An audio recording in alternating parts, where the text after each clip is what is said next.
Hello प्यारे बच्चों, कैसे हो आप सब लोग। आई होप आप सभी लोगों को मज़ा आ रहा होगा सारे सेशंस देख के। और मुझे भी बहुत मज़ा आ रहा है। और इस नए सीरीज़ में मैं आप लोगों के लिए 12th क्लास का बहुत ही इम्पोर्टेंट टॉपिक स्टार्ट करने जा रहा हूँ। और मैं आपको विश्वास दिला सकता हूँ कि आप लोगों को बहुत ज़्यादा मज़ा आने वाला है, क्योंकि ये सारा का सारा बहुत ही इंटरेक्टिव वीडियोस के साथ होगा। और आप लोगों को फील आएगा कि हाउ चार्जेस प्रोड्यूस फील्ड, कैसे फोर्स लगता है, कैसे होता है। तो आज के इस शॉर्ट सेशन में हम लोग जो टॉपिक्स कवर करने वाले हैं वो टॉपिक्स हैं, एक तो नेचर ऑफ इलेक्ट्रिक चार्ज कैसे कंजर्व होता है, उसकी क्या क्या प्रॉपर्टीज़ होती है, और कैसे कोई बॉडी चार्ज हो पाती है, how a body is getting electrically charged. तो ये बहुत ही बेसिक टॉपिक्स हैं, बट इनका एकदम बहुत ही बेहतरीन तरीके से क्या विजुअलाइजेशन हो सकता है, कैसे हम इस चीज़ को समझ सकते हैं, उसके लिए मैं आपके साथ एक छोटा सा एक्सपेरिमेंटल वीडियो शेयर करता हूँ। Let us discuss about the video.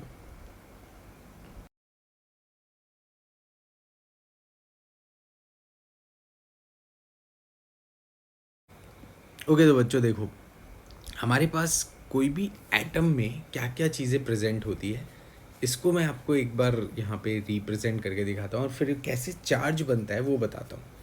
तो बहुत ही बेसिक एग्जांपल हम लोग लेते हैं एक हीलियम एटम के लिए। तो हीलियम एटम के न्यूक्लियाई के अंदर, हीलियम के अंदर दो न्यूट्रॉन्स होते हैं।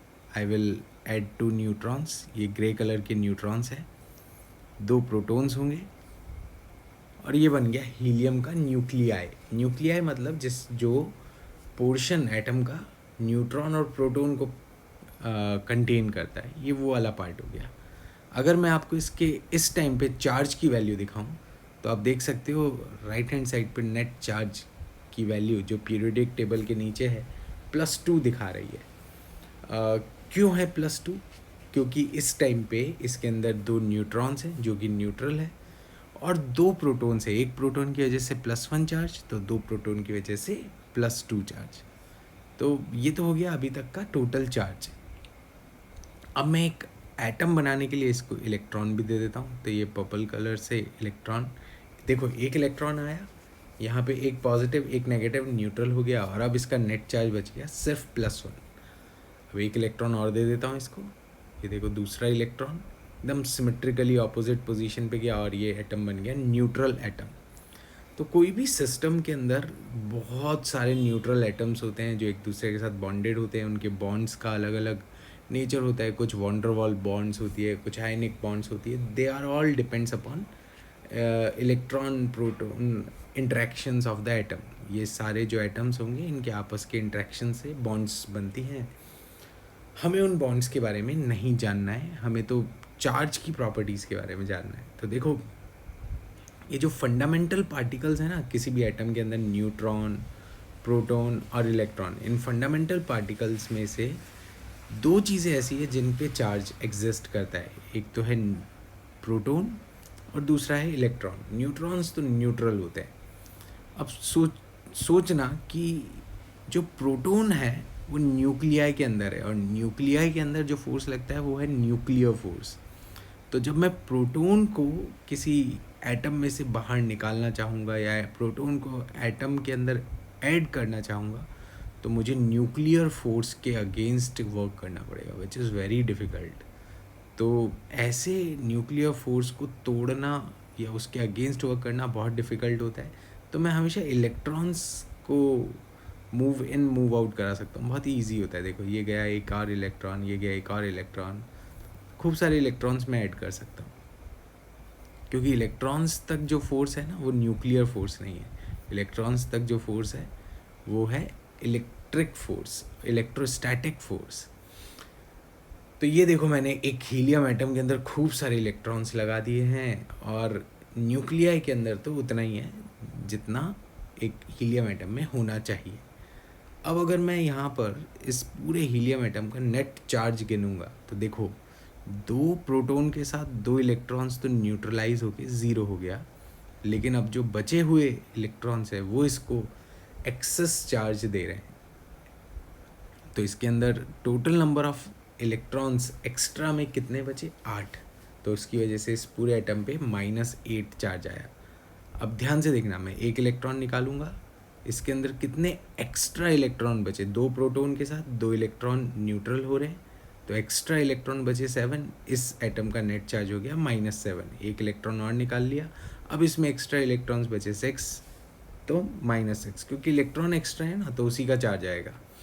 ये देखो, अब मैंने कुछ और इलेक्ट्रॉन्स निकाल लिए, 2 इलेक्ट्रॉन 2 प्रोटॉन बैलेंस हो गए, बचे एक्स्ट्रा 4 इलेक्ट्रॉन, तो -4। ये हो गया इसका चार्ज -3, फिर -2, फिर -1, और ये देखो neutral atom, 2 electron 2 proton, exact neutral.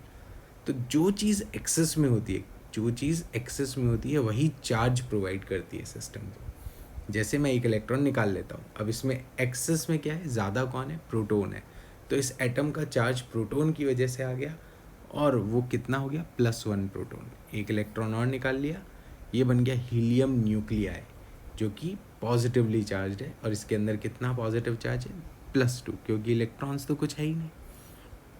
तो किसी भी एटम को चार्ज करने के लिए हम उसके अंदर से इलेक्ट्रॉन्स का एडिशन या सब्ट्रैक्शन कर सकते हैं न्यूट्रल एटम में। देखो ये न्यूट्रल एटम था, दिस इज़ न्यूट्रल एटम। अब मैं इसमें से इलेक्ट्रॉन निकाल लूँगा तो इट बिकम्स पॉजिटिवली चार्ज। ये वापस से इसको न्यूट्रल बनाया, इसको इलेक्ट्रॉन दिया, 2 इलेक्ट्रॉन दिए, इट बिकम्स -2 चार्ज। 2 इलेक्ट्रॉन निकाले, न्यूट्रल, एक इलेक्ट्रॉन निकाला, +1 चार्ज, एक और निकाला, +2 चार्ज। तो हमेशा इलेक्ट्रॉन्स के ट्रांसफ़र से कोई भी एटम चार्ज होता है, और ऐसे कई सारे चार्ज्ड एटम मिलके किसी सिस्टम को पॉजिटिव या नेगेटिव चार्ज दे पाते हैं। तो this is the basic fundamental of charging of a system. ये हम इस तरीके से समझ सकते हैं। अब इसकी कुछ फंडामेंटल थियोरी के बारे में डिस्कस कर लेते हैं जो इससे रिलेटेड है।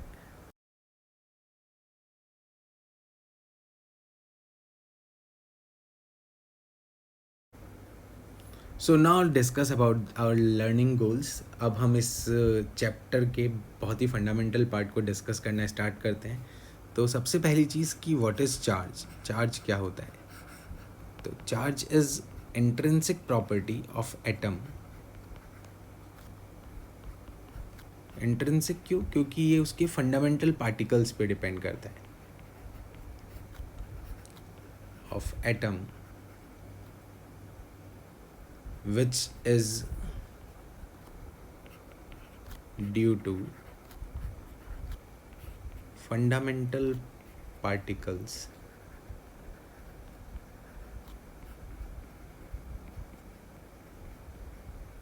that is electrons and protons।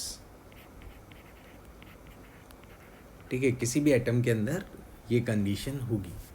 अब कोई भी एटम का रिप्रेजेंटेशन कैसे किया जाता है, देखो ये Z, यहाँ पे A, आई होप सभी ने ये केमिस्ट्री में पढ़ा होगा। यहाँ पर ये जो Z है, दिस इज़ एटॉमिक नंबर, जो किसी भी एटम के अंदर नंबर ऑफ प्रोटॉन्स को रिप्रेजेंट करता है।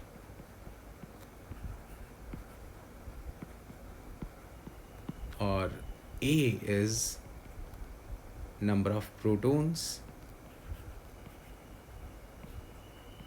Plus number of neutrons. इसको बोलते हैं mass number of atom, this is mass number.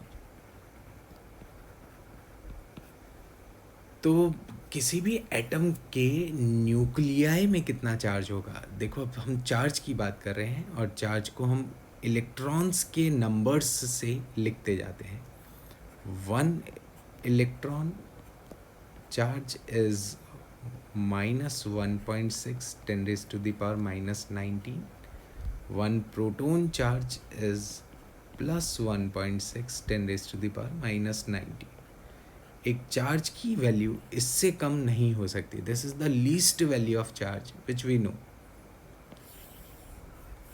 ठीक है, प्रोटॉन और इलेक्ट्रॉन के चार्जेस हमें मिल गए। अब हम किसी भी एटम के न्यूक्लियाई का चार्ज निकालना चाहते हैं, तो charge on nuclei of atom, किसी भी एटम का, है ना, तो मेरे पास एटम का रिप्रेजेंटेशन होगा ये, दिस इज एनी एटम। अब देखो इसमें न्यूक्लियाई के चार्ज की बात करें, न्यूक्लियाई, सिर्फ न्यूक्लियाई में हमारे पास चार्ज होगा ड्यू टू प्रोटॉन्स ओनली। अब एक प्रोटॉन का charge, charge on one proton, इसको हम +1 × E के बराबर लिखेंगे, पॉजिटिव चार्ज है इसलिए। और टोटल चार्ज कितना हो जाएगा by unitary method, total charge, एक प्रोटॉन का चार्ज है 1E, तो इसके अंदर कितने प्रोटॉन्स हैं, Z प्रोटॉन्स हैं,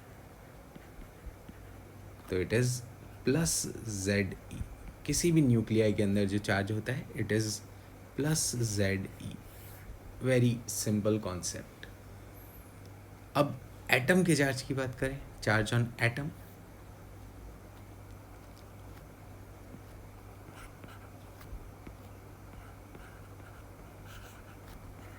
चार्ज ऑन एटम, तो देखो न्यूट्रल एटम, न्यूट्रल एटम की क्या प्रॉपर्टी होगी, उसमें जितने नंबर ऑफ प्रोटॉन्स होंगे, अभी अभी हमने देखा, उतने ही नंबर ऑफ इलेक्ट्रॉन्स होंगे।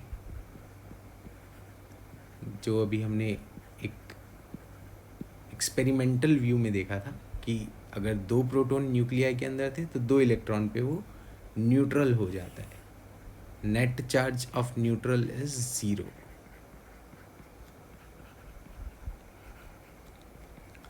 +ZE और -ZE is equals to 0, minus charge for electrons and plus charge for protons. ये हो गया न्यूट्रल एटम का। पॉजिटिव एटम, पॉजिटिव एटम की प्रॉपर्टी क्या होगी, जिसमें प्रोटॉन का चार्ज ज़्यादा हो, मतलब number of protons must be greater than number of electrons. और इसके लिए हम क्या करेंगे, उस सिस्टम में से इलेक्ट्रॉन्स को रिमूव कर देंगे। मतलब अगर प्रोटॉन्स की वजह से चार्ज है, चार्ज ड्यू टू प्रोटॉन्स, इसमें होगा Z × E, क्योंकि एटम है ZA, तो charge due to electrons, charge due to electrons is equals to Z minus any number, Z minus alpha कर देते × E, क्योंकि जितने भी प्रोटॉन्स होंगे उससे कम इलेक्ट्रॉन्स होंगे, तभी तो वो पॉजिटिवली चार्ज हो पाएगा। And third one for negative charge,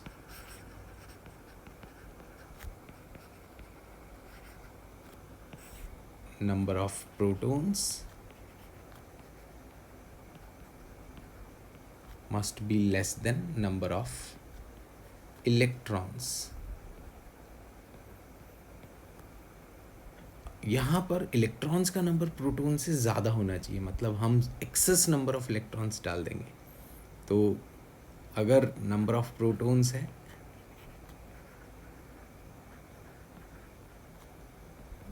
Z, तो चार्ज हो जाएगा ZE। नंबर ऑफ प्रोटॉन्स अगर Z है तो चार्ज हो गया ZE। Number of electrons must be Z plus any number alpha, तो उसका जो चार्ज होगा वो minus of Z plus alpha × E। तो total charge is equals to ZE minus of Z plus alpha multiply by E, it is minus alpha E। This is total charge of a negatively charged atom. तो बहुत ही simple शब्दों में ये कहा जाए कि भाई चार्ज आता कैसे है, तो वो एक्स्ट्रा और लेस नंबर ऑफ इलेक्ट्रॉन से आता है। तो इफ़ वी हैव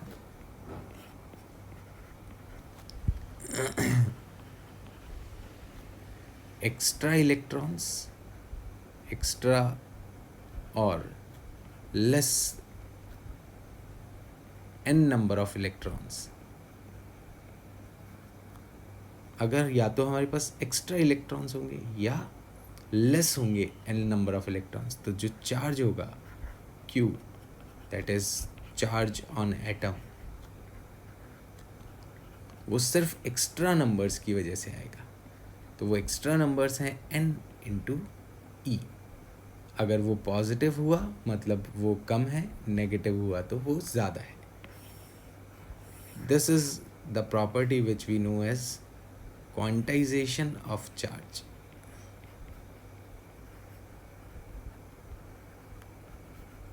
इसी को तो हम क्वांटाइजेशन ऑफ चार्ज बोलते हैं। चार्ज क्वांटाइजेशन क्या है कि किसी भी सिस्टम के अंदर जो चार्ज होगा Q वो n इंटू ई के बराबर होगा, प्लस और माइनस, जहाँ पे n हमेशा इंटीजर होगा। क्योंकि हम, जैसा कि हमने देखा एक्सपेरिमेंट में, एक इलेक्ट्रॉन निकाल सकते हैं, 2 निकाल सकते हैं, 3 निकाल सकते हैं। फ्रैक्शन ऑफ इलेक्ट्रॉन्स हम किसी एटम से नहीं रिमूव कर सकते, और क्योंकि फ्रैक्शंस में रिमूव नहीं होगा तो चार्ज भी फ्रैक्शंस में नहीं आएगा, क्योंकि या तो एक एक्स्ट्रा इलेक्ट्रॉन जाएगा या 2 एक्स्ट्रा इलेक्ट्रॉन जाएंगे, या हो सकता है 2 इलेक्ट्रॉन्स उसमें से रिमूव कर लिए गए, एक रिमूव कर लिया गया। तो जो भी एक्स्ट्रा या लेस नंबर्स में बचेगा, that will contribute in the charge of any atom. तो this is the very fundamental concept and very important concept to crack many question in NEET, JEE as well as boards. See you all in our next session for more important and more interesting concepts with interactive videos. Take care, goodbye, and please don't forget to like and subscribe the channel.